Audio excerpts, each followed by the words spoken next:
One's unique splendor stems from starting from zero? Or perhaps all things are born of one, yet one prevails over zero like a wave is one and the ocean is zero. The existence of one relies on the ocean.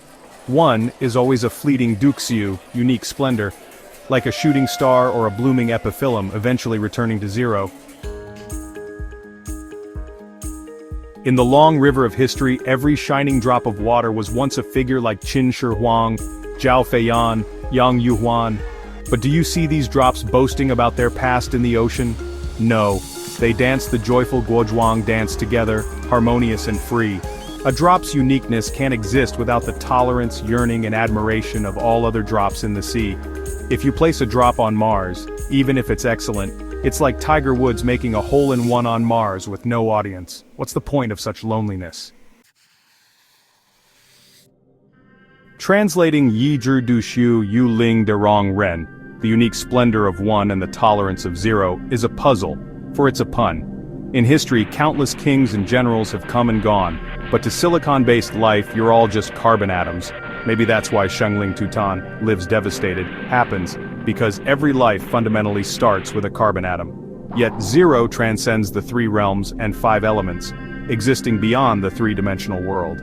Sadly, most beings forget they were once Ling, spirit, the observer who saw through the five skandhas as empty, like the observer effect in quantum mechanics.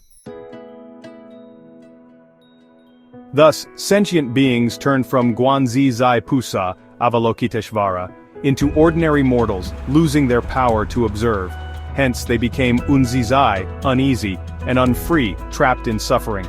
Where does suffering come from? From cocooning oneself. Only on the final day of life's Gaokao, college entrance exam, can one break free and become a butterfly. In Tibet's joyful Guozhuang halls, every person was once a martial arts bazoo, a bully, in kindergarten. Those adorable babies online, whether boys or girls, seem to embody the Tao naturally, their innocence beautiful because it's close to the truth. Mother's call is the signal for you to wake up from the dream. This is the education from a mother teaching children the importance of not wetting the bed. Even with diapers, this lesson is essential. It's the signal to distinguish between dreams and reality. Lose it, and you become an ordinary being. Keep it, and you retain the observer effect.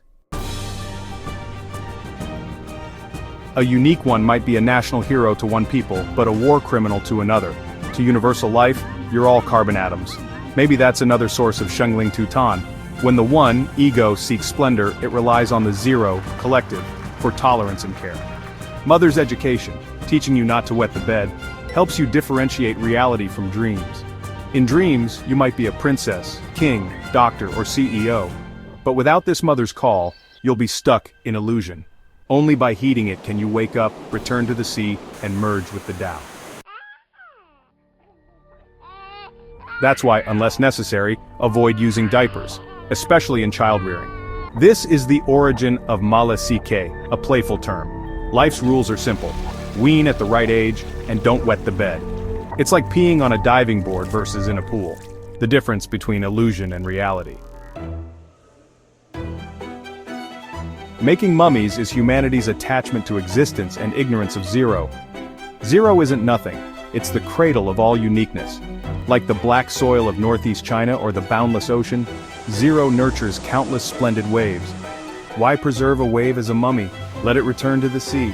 Mummies are like Harbin's ice sculptures, eventually melting back to dust in time.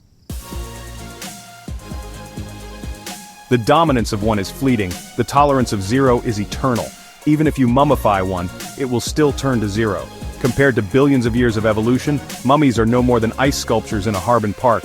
Living with awareness is like driving a Tesla with FSD. You know the steering wheel is in your hands. Lose that awareness, and you're letting a child drive your life, letting the car take you on a ride through Earth's amusement park. Have you learned to drive? Oops, I forgot. I was too busy playing to remember. God says no problem, come again next time. Here's a golden key. Want to drive a new BMW? Will you be Tang Sanzang, Sun Wukong, Zhu Baji, or Sha Seng in your next life? The role is up to you. Every year there are exam takers, but this year especially many. Because we've reached a population peak, and birth rates are falling. Fewer students are coming to Earth for this Yushu, as most have grown tired of the game. Will you keep playing?